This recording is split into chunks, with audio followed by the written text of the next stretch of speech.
क्या हो रहा है? मेरे माँ बाप के घर में मुझे कुछ नहीं करना पड़ता, बस आराम करती हूँ। हाँ, मैं जानता हूँ तुम्हें अपने माँ बाप के घर में बड़ा आराम है। खैर, आपको मेरा ख्याल कैसे आ गया? खारियाँ जाके तो आप भूल जाते हैं कि जैसे बीवी नाम की कोई चीज भी है आपकी जिंदगी में। भूल गया होता तो इस वक्त फोन ना कर रहा हूँ। फोन तो आप वहां पे भी करते हैं, लेकिन वहां तो आपने कभी नहीं पूछा कि मेरा क्या हाल है। अच्छा हाँ शहबाज, वो आज तुम्हारी सास का फोन आया था।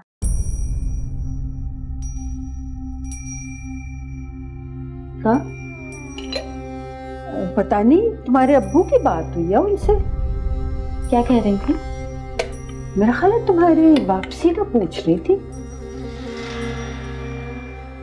अस्सलाम वालेकुम सफिया बहन। वालेकुम अस्सलाम। अस्सलाम वालेकुम मम्मी। मैं सोच रही थी अभी बहू कुछ दिन और रहेगी आप लोगों के साथ। मैं तो चाहती थी कि शहबार अभी कुछ देर और हमारे पास रहे, लेकिन आपका फोन आ जाने के बाद समी ने एक बात नहीं सुनी मेरी। बैठे। कह रहा था कि खारिया में उसके किसी दोस्त की शादी है, तुम्हें भिजवा दूं। मैंने तो उसे बहुत समझाया कि क्या जरूरत है इस मौसम में ट्रेनों के धक्के खाने की, लेकिन कहने लगा कि तुम्हारी शिरकत करना जरूरी है। ये कहाँ लेकर आ गए?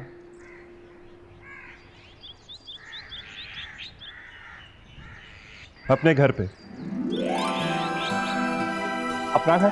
हाँ, पिछले हफ्ते ही मुझे मिला। ये आपका अपना घर है? हाँ, मतलब सरकारी घर। भाई, आपने अम्मी को घर के बारे में बताया? नहीं, पहले हम सेट कर लें, उसके बाद बताएंगे। फिर तो भाभी हमारे घर में 2-4 हफ्ते की मेहमान है। जी नहीं, 2-4 हफ्ते नहीं, सिर्फ हफ्ता डेढ़। उसके बाद मैं खुद ही खारियां आ जाऊंगी। एक तो तुम औरतों की मुझे समझ नहीं आती।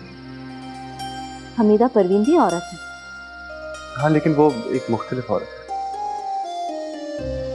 अगर आपने अब हमीदा परवीन का नाम लिया तो मैं वापस जहन्नम चली जाऊं। तुम तो वैसे भी कल वापस जहन्नम जा रही हो।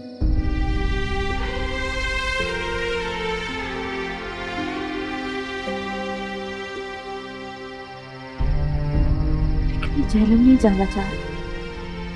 मैं तुम्हें जल्दी वापस बुला लूंगा।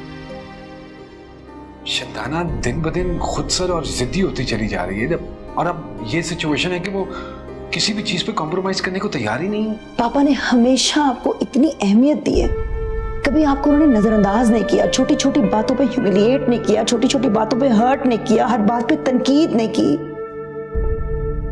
आप पे कोई कभी पाबंदी नहीं की गई। आप कैसे जान सकती हैं कि मैं किस पेन से गुजर रही हूँ मम्मी?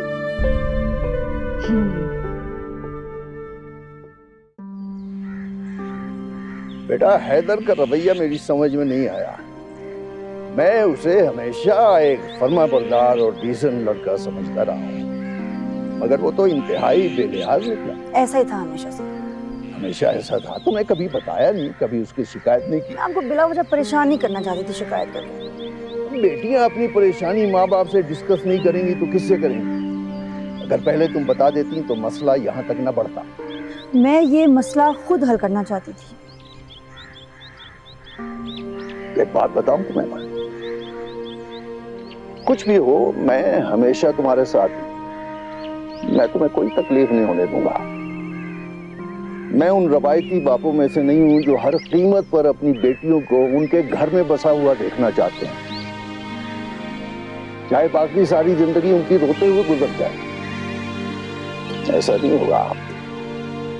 मेरे लिए तुम्हारी खुशी और तुम्हारा सुकून बहुत जरूरी है। थैंक यू पापा, कि मैं नहीं चाहती कि यहाँ तक नौबत पहुंचे। नहीं, ऐसा नहीं होगा, ऐसा नहीं होगा। अस्सलाम वालेकुम। अस्सलाम वालेकुम। ये शानदाना है, मैंने आपको इनके बारे में बताया था ना। हाँ, जिनसे जाकर तुमने मेरी बुराइयां की थी। आपने मौका दिया था तो की। कैसी हैं आप? ठीक हूँ। आप दोनों को खुश खुश देख के बहुत अच्छा लग रहा है। पर वह दरअसल थोड़ी हाइपर है, थोड़ा ओवर रिएक्ट कर जाती हैं। I can't believe it mummy, Farwan ने अपनी सारी बातें अपनी मियाँ को बता दी। जाहिर है बेटा, अगर वो तुम्हें एक अजनबी को अपने मियाँ के बारे में सारी बातें बताएगी तो फिर अपने शौहर को तुम्हारे बारे में भी बताएगी। फिर भी मामी, और मैं उसके मियाँ पे हैरान हूँ। मुझे देख रहा था बेचारा कि अच्छा तो ये हैं वो जिनसे तुमने मेरी सारी बातें की थी। हैदर जैसा कोई आदमी होता ना तो 2 हफ्ते तक इसी बात पे लड़ाई होती। भाई अभी हनीमून पीरियड चल रहा है ना बेटा, इसीलिए तो वो उसको इग्नोर कर रहा है। अगर ये सिलसिला चलता रहा तो फिर बकौल तुम्हारे हैदर ही बनेगा ना। मैं फरवा पे हैरान हूँ, इतनी बड़ी अहमकाना हरकत की है ना इसने। अभी इन दोनों के बीच में इतना बड़ा इशू चल रहा था और उसने अपने मियाँ को जाके कहा है कि भाई कहाँ कहाँ उसकी गिबत कर रही है। मैं कह रहा woman really be that stupid? ये तुम अपने आप से पूछो।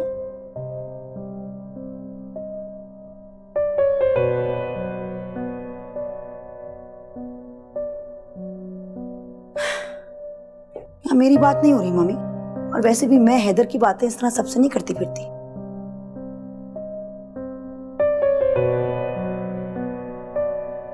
अच्छा ठीक है, अब शेयर करती हूँ ना, लेकिन इस तरह शादी के 15 दिन बाद मैं लोगों को हैदर के किस्से नहीं सुनाती फिरती थी। उसने तुम्हें कभी मौका जो नहीं दिया था ना बेटा। नहीं, ऐसी भी कोई बात नहीं थी मम्मी। वैसे पता शंदाना, मैं ये समझती हूँ कि इंसान को अपने मसले शेयर नहीं करने चाहिए किसी से अगर वो उसका हल ना निकाल सके तो। Mummy everybody needs a good listener. हर एक को 2 सुनने वाले कान चाहिए। हाँ, लेकिन 2 सुनने वाले कानों के साथ साथ अल्लाह मियाँ ने एक ही जबान दी। भाभी, मैं परसों आ रही हूँ मरी। हाँ हाँ फजीलत, जरूर आओ, तुम्हारा अपना घर है। अच्छा है ना, तुम आ जाओगी तो इस मसले का हल निकाल लेंगे। नहीं भाभी, हैदर नहीं आ रहा। वो ऑफिस के काम से तुर्की गया है। तुर्की में है? तुर्की क्यों चला गया वो? मुझे नहीं पता, लेकिन भाभी आप तो जानती हैं ऑफिस में 100 तरह के काम होते हैं। कितने दिन के लिए गया है? 1 हफ्ते के लिए। तो मैंने सोचा कि उसके आने से पहले शानदाना को घर वापस ले आऊं, और मंसूर भाई की शिकायतें भी दूर कर दूं। 2-3 दिन से उसने तो सोफिया से भी बात नहीं की। अगर जाना था तो बेटी से बात कर लेता, अपनी बीवी को इन्फॉर्म तो कर देता ना। मैंने उसे कहा था, वो कह रहा था मैं शानदाना से बात करूंगा, लेकिन भाभी आप तो जानती हैं कि आजकल के बच्चे माँ बाप की कहाँ सुनते हैं। मुझे हैदर से ये उम्मीद नहीं थी। मुझसे बाहर जा रहा था तो कम से कम अपनी बीवी को इन्फॉर्म तो करता, बेटी से बात करके जाता। तुम तो जानती हो सोफिया उससे कितनी अटैच है, सारा दिन उसी का जिक्र करती रहती है। बेटी से बात ही कर लेता। ये तो अच्छा नहीं किया ना उसने। भाभी आप ठीक कह रही हैं, लेकिन मुझे नहीं पता। मुझसे कह रहा था कि मैं शानदाना से बात करूंगा। बहरहाल तुम आओ, बैठकर बात करते हैं। अस्सलाम वालेकुम भाभी, कैसी हैं आप? मैं ठीक हूँ, आप कैसे हैं? भाभी मैं कुछ हैरान हुआ हूँ आपकी कॉल पे।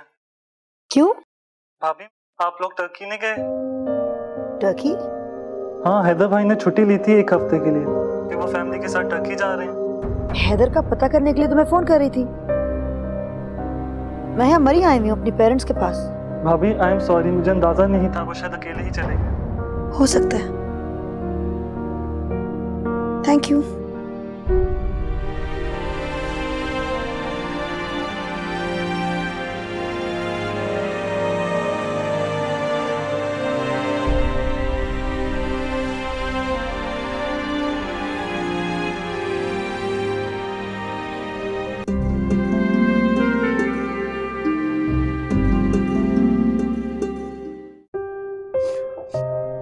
देखिए आपने हैदर की हरकत। अब क्या हुआ बेटा? मरी आने के लिए उसके पास वक्त नहीं है। टर्की जा सकता है अपने दोस्तों के साथ ऐश करने। नहीं बेटा, वो अपने दोस्तों के साथ थोड़ा ही गया है, वो तो ऑफिशियल काम पे गया है। आपको कैसे पता? फजीलत बता रही थी मुझे। फुप्पो को देखें जरा, उनको बता के गया तो उन्होंने क्यों नहीं कहा कि मुझे भी बता के जाए? उन्होंने कहा कि हैदर ने कहा था कि वो तुमको खुद बता देगा। अब अगर हैदर ने नहीं बताया तो इसमें तुम्हारी फुप्पो का क्या कसूर बेटा?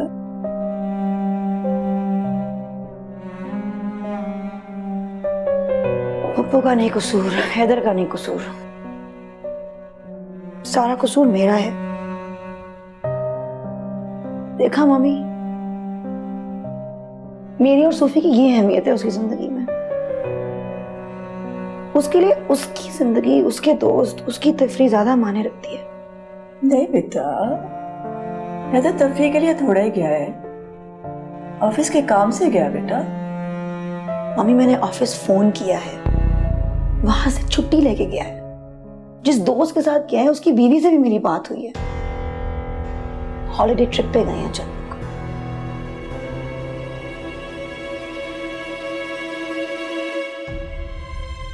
अच्छा बेटा, बस ज्यादा अपसेट होने की जरूरत नहीं है मेरी जान। अपसेट ना हूं तो खुश हूं। मेरा हस्बैंड मुझे इग्नोर कर रहा है, मुझे ये दिखाने की कोशिश कर रहा है that he doesn't care about me.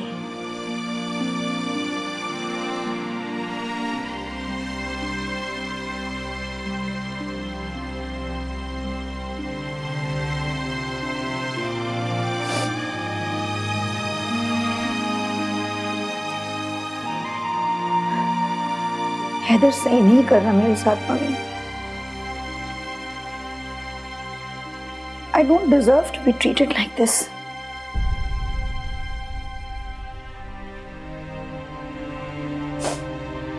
ये जिंदगी है मम्मी, ये जिंदगी है। शादी करो, बच्चे पैदा करो, दिन रात एक करके घर बनाओ, और शौहर आपको टके की अहमियत ना दे।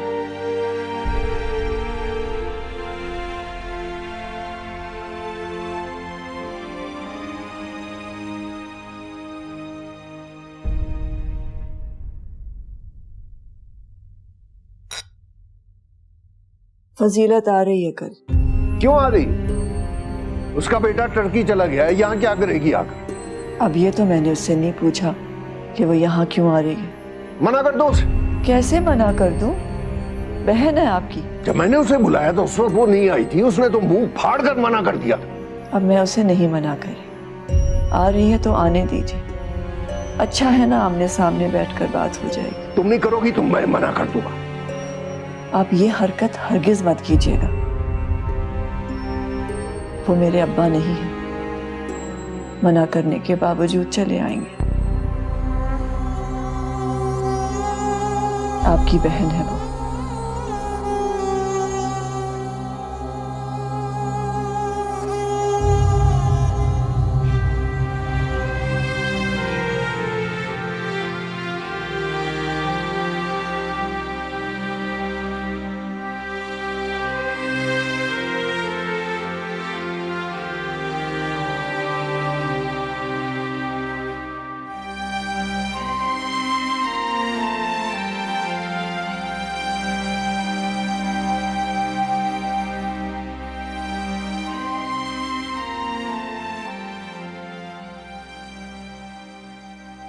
और ये तुम्हें अपने अब्बा कहां से याद आ गए?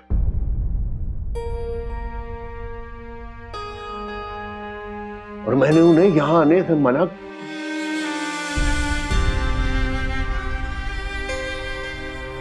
इतनी पुरानी बात, कम अक्ली थे मेरी, बचपना था।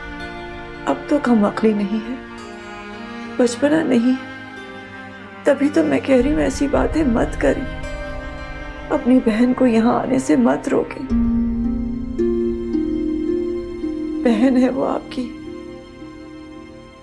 मैंने तुम्हारे अब्बा से माजरत कर ली थी, रूनू ने कबूल कर ली थी।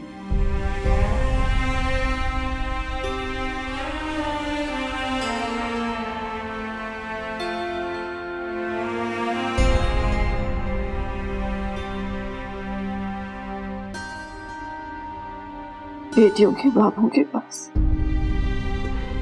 दामादों की माजरत कबूल करने के सिवा चारा ही क्या होता।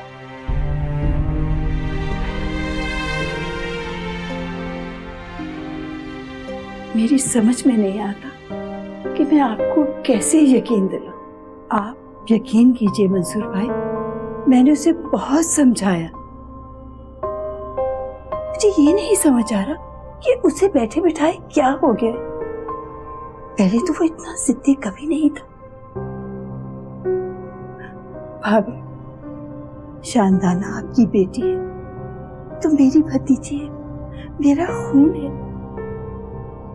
अगर उसे तकलीफ है तो मुझे भी। देखिए मंसूर भाई, हर चीज का इल्जाम मुझे दे रहे। तो मैं इल्जाम न दूं तो किसे इल्जाम दूं? तुम तो अपने बेटे की सादतमंदी के किस्से सुनाया करती थी। अब तुर्की चला गया है बगैर बताए, बगैर पूछे, जैसे उसके पीछे उसकी बीवी, उसकी बच्ची कोई शय ही नहीं है। जब मैंने उसे बुलाया तो तुमने उसकी मसरूफियत के किस्से सुनाए मुझे। अब तुर्की गया है, उसे अपनी मसरूफियत याद नहीं आई। मैं खुद बहुत शर्मिंदा हूँ भाई साहब, इसीलिए तो आई हूँ यहाँ। अगर मुझे पता होता ना कि वो तुर्की जा रहा है तो मैं जाने देती उसे वहां, मैं यहाँ लाती उसे। मंसूर, इस सारे मसले का हल भी तो निकालना है ना। भाभी, शानदाना और सूफिया को मेरे साथ भेज दीजिए। हैदर 1 हफ्ते के लिए तो गए, जैसे ही वापस आएगा मैं उन दोनों को उनके घर में बैठकर समझाऊंगी। देखो फजीलत,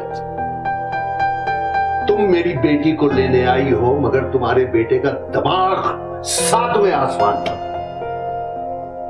उसके पैरों में मेहंदी लगी है जो वो यहां नहीं आएगा। क्या समझता है वो अपने आप को? तुमने उसे पढ़ाया लिखाया किस लिए? कि वो मेरी बेटी को अपने जूते की नोक पर रखो। तुमने जाना हो तो जाओ, चले जाओ। मैं तुम्हें बता रहा हूं, मेरी बेटी उस वक्त तक नहीं जाएगी जब तक तुम्हारा बेटा उसे लेने यहां नहीं आएगा। बस।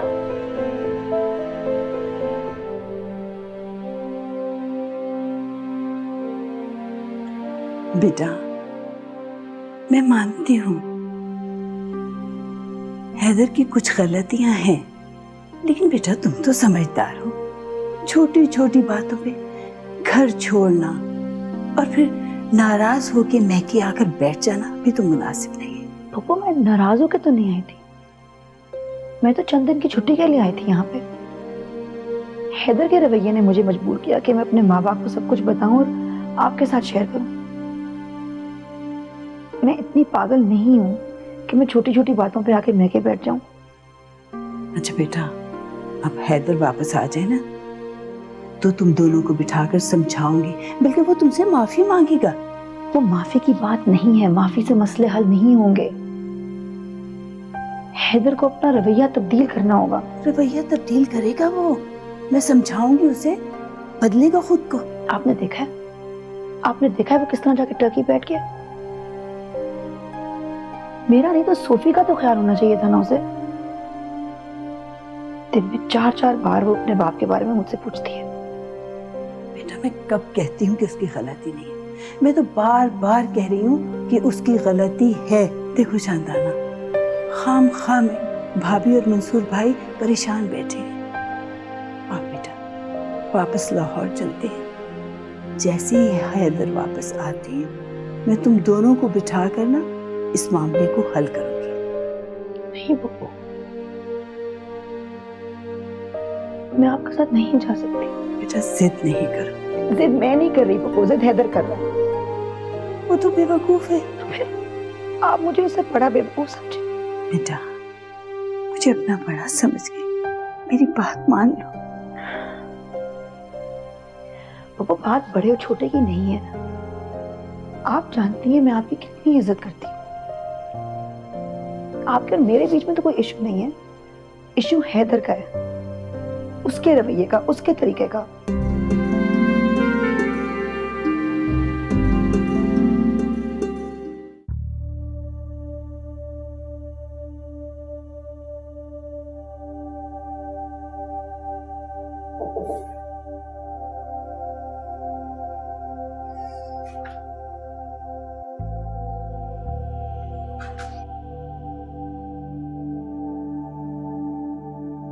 बेटा, फजीलत बहुत इसरार कर रही है कि तुम उसके साथ चली जाओ। बड़ों की बात मान लेते हैं ना बेटा।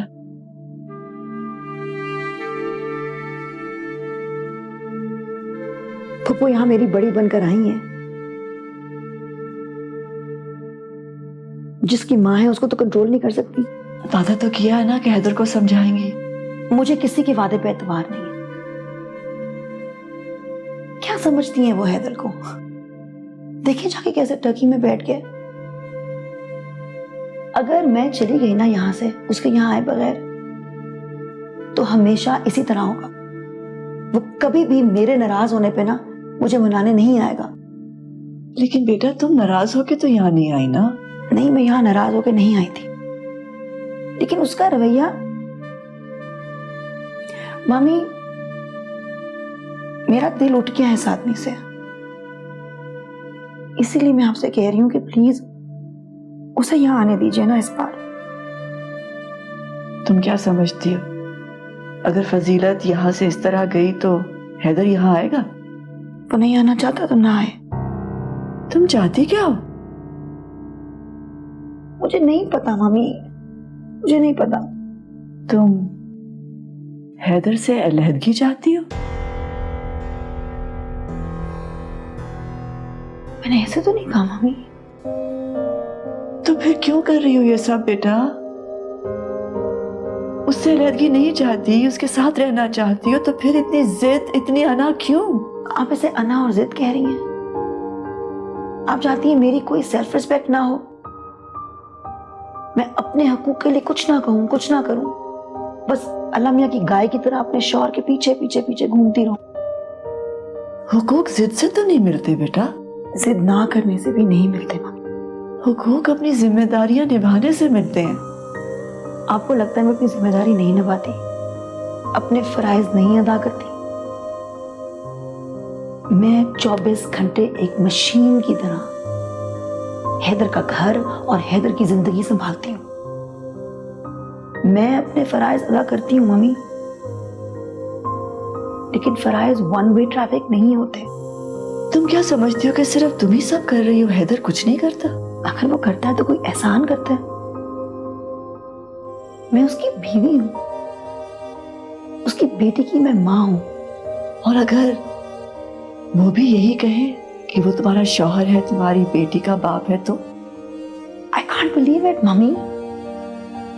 आप मेरे बजाय उसकी साइड लिए जा रही हैं। मैं आपकी बेटी हूं और आपको मेरी तकलीफ का कोई ख्याल नहीं है? ख्याल बेटा, तभी तो मैं कह रही हूं, क्योंकि मैं समझती हूं तुम्हारी तकलीफ को। नहीं मम्मी, आप नहीं समझती, आप नहीं समझ सकती, क्योंकि आपने अपनी जिंदगी मंसूर के साथ गुजारी है, हैदर के साथ नहीं। आप वर्किंग वुमन नहीं है, एक हाउस वाइफ रही हैं। आपने एक बहुत कंफर्टेबल जिंदगी गुजारी है, पहले नाना के घर फिर पापा के साथ। आपको क्या पता कि एक वर्किंग वुमन की जिंदगी कितनी मुश्किल होती है। तुम्हारे नजदीक एक वर्किंग वुमन क्या है? वो औरत जो 9 to 5 जॉब करती है, हफ्ते में एक बार उसको छुट्टी मिलती है, महीने के आखिर में उसको पे मिल जाती है, बोनस मिलता है और कुछ एक्स्ट्रा छुट्टियां मिल जाती हैं। यही है ना वर्किंग वुमन। और एक हाउसवाइफ वो होती है जो घर में तख्त पर बैठकर हुक्म चलाती है नौकरों पर, है ना? मैं तुम्हें बताऊंगी एक हाउसवाइफ क्या होती है बेटा। एक हाउसवाइफ 24 घंटे काम करती है, अपना घर देखती है, बच्चे पालती है, मियाँ का ख्याल रखती है और ससुराल को खुश रखती है। सारा दिन वो मेहनत करती रहती है, लेकिन उसको इसकी उजरत नहीं मिलती। एक अनपेड वर्कर होती है और उसकी सारी मेहनत कोई नोटिस भी नहीं करता और उसको अपने लिए 1 मिनट नहीं मिलता। ये होती है एक हाउसवाइफ। और तुम समझती हो कि एक हाउसवाइफ की जिंदगी बहुत आसान होती है। मैं आज तुम्हें एक बात बताऊं बेटा, मैंने सारी जिंदगी मेहनत की, मेरे लिए कभी भी कुछ आसान नहीं था। मैंने बहुत मुश्किल जिंदगी गुजारी है, तुम्हारी सोचों से भी ज्यादा मुश्किल। क्या मुश्किल था आपकी जिंदगी में मम्मी? और अगर कुछ मुश्किल होगा भी, आपके पास पापा थे। पापा, the perfect partner, caring, loving, devoted. तुम्हारे पापा हमेशा से ऐसे तो ना थे बेटा। मेरी जिंदगी कभी ऐसी तो नहीं थी हमेशा से। तुम समझती हो कि मैंने फूलों की सेज पर बैठ के जिंदगी गुजारी?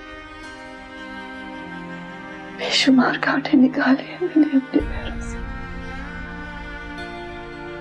मैंने सोचा था मैं तुम्हें कभी कुछ नहीं बताऊंगी, लेकिन मुझे यूं लगता है जैसे आज मुझे सब कुछ बताना ही पड़ेगा।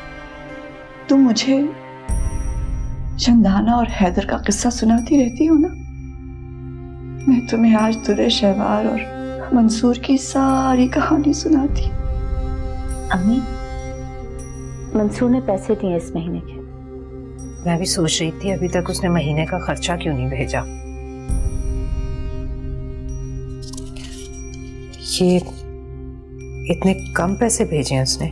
जी अम्मी, वो कह रहे थे कि इस महीने कुछ पैसे खर्च हो गए इसलिए कम भेज रहे हैं। कहाँ खर्च हो गए? वो अम्मी, शायद मैं भी गई हुई थी तो घूमने फिरने पे लग गए होंगे, और थोड़ी बहुत शॉपिंग भी कराई होंगी, शायद उसमें खर्च हो। तो उसे सोचना चाहिए था ना, अगर बीवी को शॉपिंग कराएगा, सैरो तफरी कराएगा तो घर का खर्चा कैसे चलेगा? जी अम्मी, वो मैं आइंदा ख्याल रखूं। चलो कोई बात नहीं, थोड़ी बहुत फजूल खर्ची माफ कर देनी चाहिए। अगले महीने फिर उतना ही भेज देगा। अगले महीने से पहले जो दिन है वो कैसे गुजारूंगी मैं? तुम्हें कोई पैसे दिए उसने? नहीं अम्मी, मुझे तो कोई पैसे नहीं दिए। फिर इतने पैसे कहाँ खर्च हो गए? उसे तो फजूल खर्ची करने की आदत नहीं है।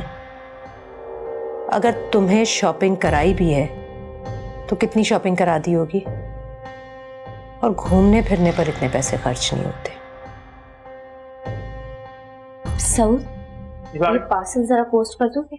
हाँ, इस एड्रेस पे। ठीक है। कब तक पहुंच जाएगा? पता नहीं, मैं डाक खाने वाले से पूछ के बता दूंगा। अच्छा ठीक है। कहाँ जा रहे हो? ये भाभी ने कुछ चीजें दी हैं, डाक खाने जा रहा हूँ पार्सल कराना। कैसी चीजें? कैसा पार्सल? वो अम्मी, मैंने मानूर और शहर के लिए खारिया से कुछ चीजें खरीदी थी। लाहौर पता नहीं कब जाना हो, सोचा कि भिजवा दूं। मैं भी तो देखूं क्या खरीदा है मानूर और शहर के लिए। मैंने अभी पैक कर दी है उन्होंने चीजें सारी। पैक कर दी है तो क्या हुआ, दोबारा पैकिंग हो जाएगी।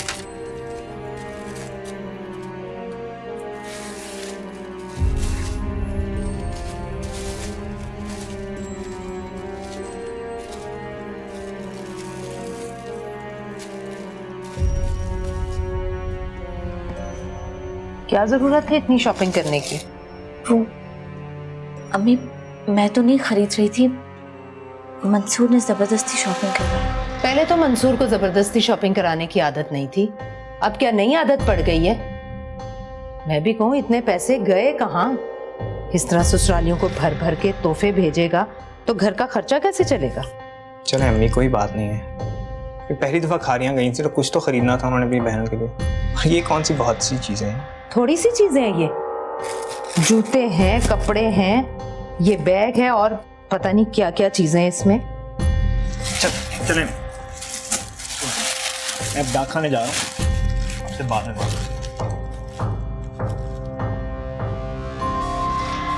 बहू तुम तो समझदार हो, पढ़ी लिखी हो, तुम्हें तो एहसास होना चाहिए कि फजूल खर्ची बुरी आदत है। जी अम्मी। घर बड़ी मुश्किलों से चलता है, रुपया रुपया जमा करना पड़ता है घर के खर्चे पूरे करने के लिए। इस तरह खरीदारियां करती फिरोगी तो घर कैसे बनेगा? जी अम्मी। और तुम मुझे एक बात बताओ, ये हर जगह जाकर तुम्हें अपनी बहनों का ख्याल क्यों आता है? अम्मी, मैं फजीलत और अफजा के लिए भी चीजें लाई हूँ। उनका हक है उस पर। भाइयों की कमाई पर बहनों का हक होता है, लेकिन बहनों की कमाई पर सालियों का कोई हक नहीं होता। हक है उस पर।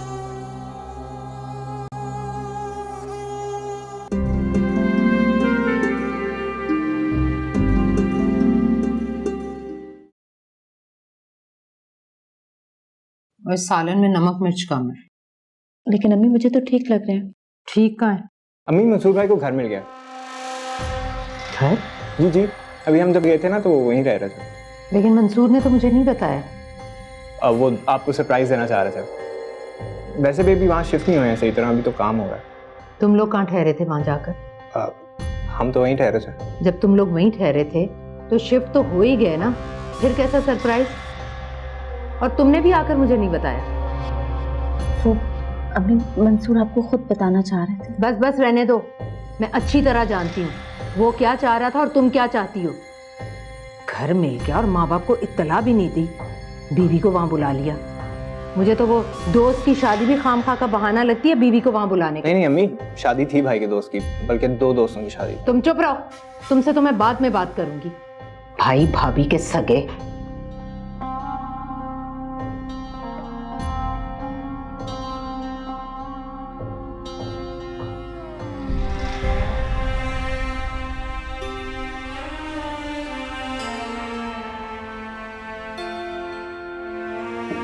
भाभी, भाभी आप रो रही हैं? नहीं, ऐसी कोई बात नहीं है। अम्मी दिल की बुरी नहीं है। मैं जानती हूँ। गलती मेरी है, मुझे ख्याल करना चाहिए था उनके साथ बात करने से पहले। मुझे अंदाजा नहीं था वो इतनी खफा हो जाएंगी इतनी सी बात पे। उन्हें जब भी पता चलता वो इतना ही नाराज होती, इसलिए तुम परेशान मत हो। उनको गुस्सा बहुत जल्दी आता है, लेकिन उनका गुस्सा बहुत जल्दी ठंडा भी हो जाता है। खैर तुम बताओ, तुम क्यों आए थे? मैं तो आपके पास ये न्यूमेरिकल्स लेके आया था, लेकिन बाद में। अरे नहीं, तुम आओ, मैं करा देती हूँ। आओ बैठो, आओ बैठो।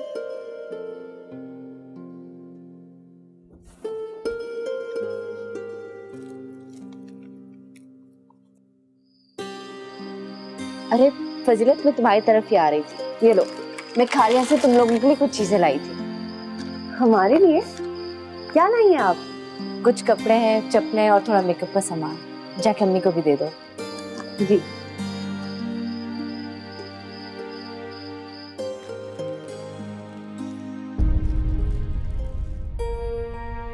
ये वापस क्यों ले आए? अम्मी कह रही है इन सब की जरूरत नहीं थी।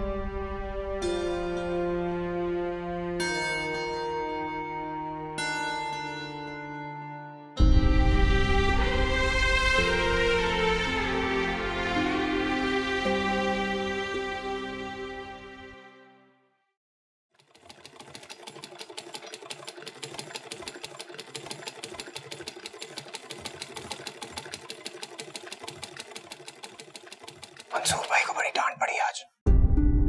क्यों? किसने डांटा? अम्मी ने। पीसीओ लेकर गया था। फिर देखें कब आते हैं। अम्मी ने बुलवाया क्या? आने को कहा है। आपकी भी बड़ी शिकायतें लगाई अम्मी ने, लेकिन आप परेशान ना हो, मंसूर भाई समझदार हैं, आपको कुछ नहीं कहेंगे।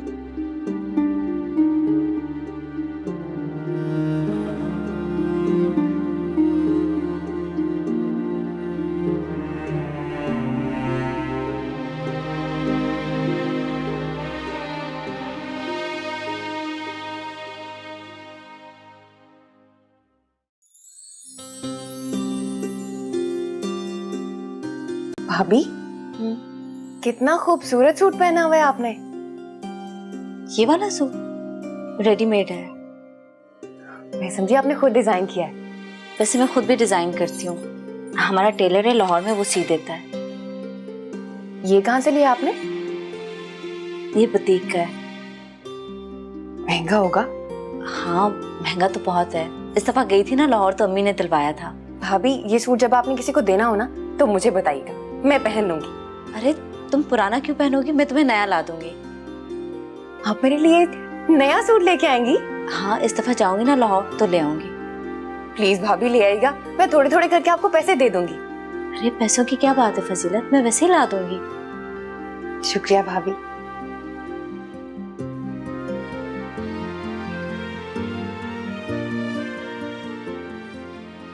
अम्मी, आपके और अब्बू के कपड़े इस्त्री कर दिए मैंने।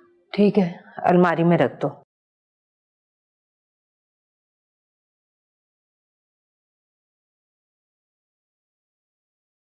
बहू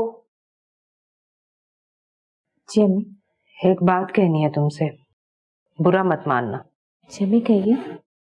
ये तुम घर में इतने महंगे महंगे कपड़े मत पहना करो। जी? फजीलत और अफजा का दिल ललचाता है और हम उन्हें इतने महंगे कपड़े बनवा कर दे नहीं सकते। थोड़ा ख्याल किया करो। जी। और हाँ, वो तुमने फजीलत से क्या कहा है कि तुम लाहौर से उसे कोई जोड़ा मंगवा कर दोगी? अम्मी उसे वो मेरा सूट पसंद था इसलिए कहा था। अपनी नंदों को ऐसी आदतें मत डालो। बड़ी खुददारी से पाला मैंने अपनी बच्चियों को। उन्होंने अगले घरों में भी जाना है, इसलिए मुनासिब नहीं लगता इतनी महंगी फरमाइशें और फजूल खर्ची। कोई जरूरत नहीं है ना जोड़ा मंगा कर देने की और ना ही ला कर देने की। जी अम्मी, पांच दफा समझ नहीं आता कि लाख कोशिश करने के बावजूद भी अम्मी मेरी कोई ना कोई एतराज वाली बात ढूंढ ही लेती है। मेरे तौर तरीके उनको पसंद नहीं, मेरी हर बात गलत है, मैं अपनी मर्जी का खा नहीं सकती, पहन नहीं सकती, अपनी मर्जी का शायद सोचना भी नहीं चाहिए मुझे। अब्बा कहते हैं कि लोग अच्छे हैं, शरीफ हैं। अच्छा होने के लिए बस शराफत जरूरी होती, क्या बाकी चीजें जरूरी नहीं होती?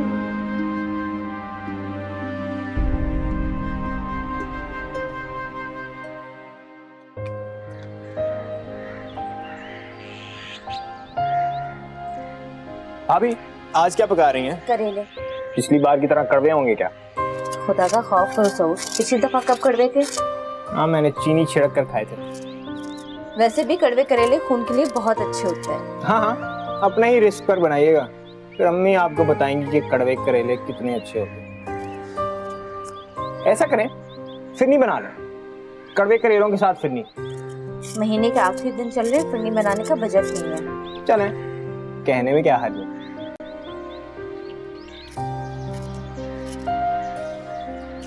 सऊद मेरा एक काम करोगे? हाँ हाँ बताइए। बहुत दिनों से अब्बा से बात नहीं हुई, किसी से फोन करके उनको कहो कि साथ वाले घर में फोन कर ले, मुझे उनकी बहुत याद आ रही है। ये भी कोई बात है, मैं भी कर देता हूँ। अस्सलाम वालेकुम सफिया। वालेकुम अस्सलाम। आओ बैठो। नहीं भाई, मैं बैठने नहीं आई, हांडी चूल्हे पे चढ़ी हुई है। फोन आया था, घर में कोई बच्चा नहीं है, मैंने कहा मैं जाकर खुद ही बता दूं। फोन आया है? किसका? मंसूर का? इस वक्त कैसे कर लिया उसने फोन? मंसूर का नहीं, शहवार का। किसका फोन आया? शहवार की अम्मी का। अच्छा तुम जाओ, आ जाती है शहवार। ठीक। ये बराबर वालों का फोन नंबर तुमने दिया अपनी अम्मी को? जी अम्मी, मैंने ही दिया था। तुमने कहा था उन्हें यहाँ फोन करने को? हाँ, वो अम्मी पूछ रही थी कि मोहल्ले में किसके घर पे फोन है जहाँ वो कभी कभार फोन कर लिया करे, तो मैंने सऊद से नंबर लेके दिया था। हमारे घर रिवाज नहीं है बहू बेटियों का बाहर जा जाकर फोन सुनने का। मुझे तो मजबूरी है, मंसूर का फोन सुनने के लिए जाना पड़ता है। मैंने तुमसे कई मर्तबा कहा कि अगर तुमने अपने अम्मी अब्बा से बात करनी है तो खत लिख लिया करो, मत करो ये फोन सुनने के सिलसिले शुरू। फोन सुनने के लिए घर से बाहर जाओगी ना, तरह तरह की नजरें, तरह तरह के लोग हैं, 100 तरह की बातें होंगी। अम्मी आज सुनाती हूँ, आइंदे के लिए मना करती हूँ। चलो मेरे साथ, मैं खुद चलती हूँ। 2 मिनट बात करो, फिर खुदाफिज कहकर आ जाना।